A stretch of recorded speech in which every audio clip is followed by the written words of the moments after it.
Assalamualaikum warahmatullahi wabarakatuh. Perkenalkan, nama saya Srimen Ulfa dengan NIM 0320012588. Pada kesempatan kali ini saya akan mempresentasikan materi yang berjudul pengertian dan landasan pembelajaran tematik. Menurut Purwadarminta dalam buku yang ditulis oleh Abdul Majid tahun 2014 halaman 80, pembelajaran tematik adalah pembelajaran terpadu yang menggunakan tema untuk mengaitkan beberapa mata pelajaran sehingga dapat memberikan pengalaman bermakna kepada murid. Tema adalah pokok pikiran atau gagasan pokok yang menjadi pokok pembicaraan.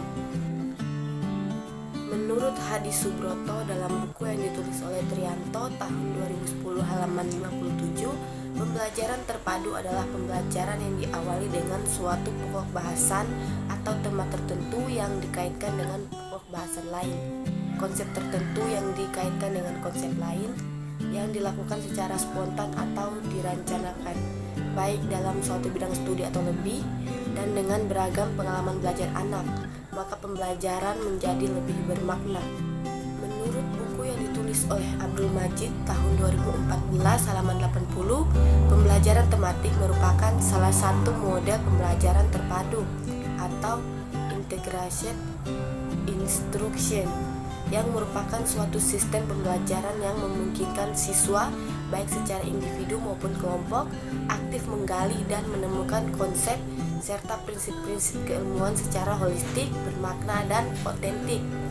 Menurut buku yang ditulis oleh Abdul Majid tahun 2014 halaman 85, pembelajaran tematik merupakan pembelajaran yang berangkat dari suatu tema tertentu sebagai pusat yang digunakan untuk memahami gejala-gejala dan konsep-konsep baik yang berasal dari bidang studi yang bersangkutan maupun dari bidang studi lainnya.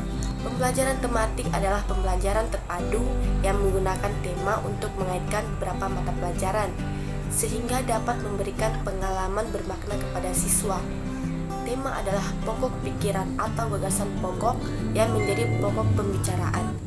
Sesuai dengan tahapan perkembangan anak, karakteristik cara belajar, konsep belajar dan pembelajaran bermakna, kegiatan pembelajaran anak kelas awal SD sebaiknya dilakukan dengan pembelajaran tematik.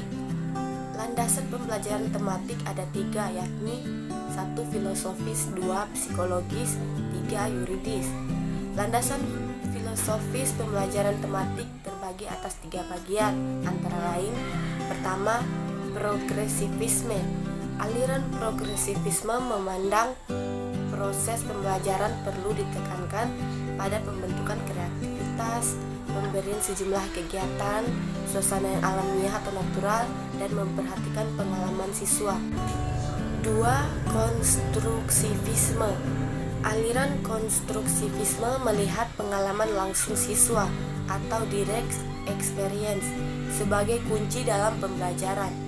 Menurut aliran ini, pengetahuan adalah hasil konstruksi atau bentuk oleh manusia. Manusia yang mengkonstruksi pengetahuannya melalui interaksi dengan objek, fenomena, pengalaman, dan lingkungannya. 3. Humanisme.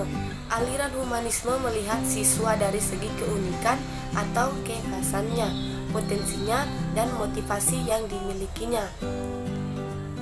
Selanjutnya, landasan psikologis dalam pembelajaran tematik terutama kaitan dengan psikologi perkembangan peserta didik dan psikologi belajar. Psikologi perkembangan diperlukan terutama dalam menentukan isi atau materi pembelajaran tematik dengan tahapan perkembangan peserta didik.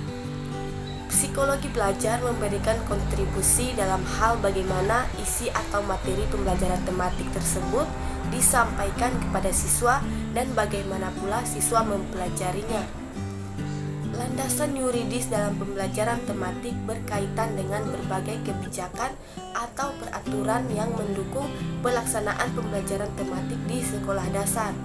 Landasan yuridis tersebut adalah Undang-Undang Nomor 23 Tahun 2002, pendidikan dan pengajaran dalam rangka pengembangan pribadinya dan tingkat kecerdasannya sesuai dengan minat dan bakatnya, atau dalam pasal 9 Undang-Undang Nomor 20 tahun 2003 tentang Sistem Pendidikan Nasional bab 5 pasal 1B menyatakan bahwa setiap peserta didik pada satuan pendidikan berhak mendapatkan pelayanan pendidikan sesuai dengan bakat, minat, dan kemampuannya.